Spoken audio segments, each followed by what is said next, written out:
এখন বাংলাদেশে একজন বিশাল কিংবদন্তির এক আপনার পুলিশ অফিসার এখন দেখা গেছে পুরো প্রায় জেলা কিনে ফেলেছে। আচ্ছা, এই লোকের এত লাগতো কেন?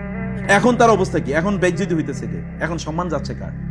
অথবা তার এটা কতটুকু লাগতো বলেন তো?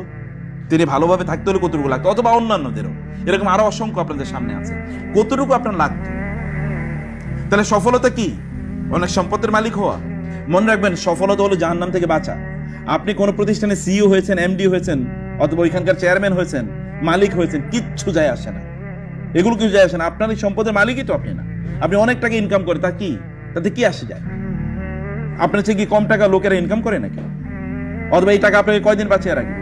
অথবা এই টাকা আপনি কতদিন ভোগ করবেন? আপনি কতটুকুই বা ভোগ করেন? অধিকাংশ লোক তো তার নিজের জন্য ইনকাম করে না, অন্যের জন্য ইনকাম করে। অধিকাংশ লোক আপনি যে চিন্তা করে, আপনি যদি 1 কোটি টাকা প্রতি মাসে ইনকাম করে, তাহলে আপনি কত টাকা খাবেন? আর বাকিটা কে?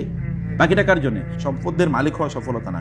প্রকৃত সফলতা জাহান্নাম থেকে বাঁচা, প্রকৃত সফলতা। তাহলে একটা মেয়েকে সফলতা শয়তান আমাদের সামনে তুলে ধরেছে। আপনার সন্তান যদি বিসিএস ক্যাডার হয়, আপনি যদি বিসিএস ক্যাডার হন, অথবা আপনি যদি একজন বড় ব্যাংকার হতে পারেন, আপনি যদি একটা বড় ইন্ডাস্ট্রির মালিক হন, অথবা যদি ভালো কোন, এখন তো ধরেন আমাদের সফলতা তো বিয়ে করার মানে যে সন্তান একটা বিয়ে করছে এটাই তো সফলতা। এরপরে মনে করছে কি সন্তান হয়েছে এটাই তো সফলতা। তারপরে মনে সন্তানের ভালো একটা স্কুলে ভর্তি করেছে এটাই তো সফলতা। তারপরে মনে করছে কি সন্তান ভালো একটা কলেজে ভর্তি হয়েছে এটাই সফলতা। তারপরে মনে করছে ভালো ইউনিভার্সিটির সফলতা। ভালো ইউনিভার্সিটির পরে চাকরি হচ্ছে না, চাকরিটা ও সফলতা। চাকরির পরে তা তো চলে না, এরপরে যদি চাকরিতে একটা ভালো পোস্ট পজিশন প্রমোশনে, তাহলে সফলতা। আসলে সফলতা কোনটা শুরু হয়েছিল জানি না। এর আগের গুলো তো একটা সফলতা না।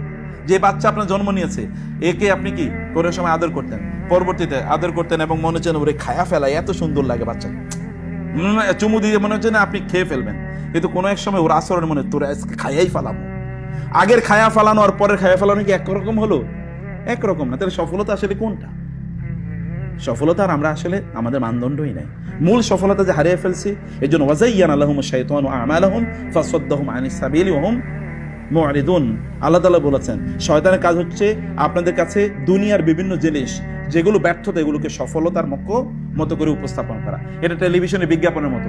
যত 2 নম্বর জিনিস তত বিজ্ঞাপন কি বেশি, তত অ্যাট্রাকটিভ বিজ্ঞাপন।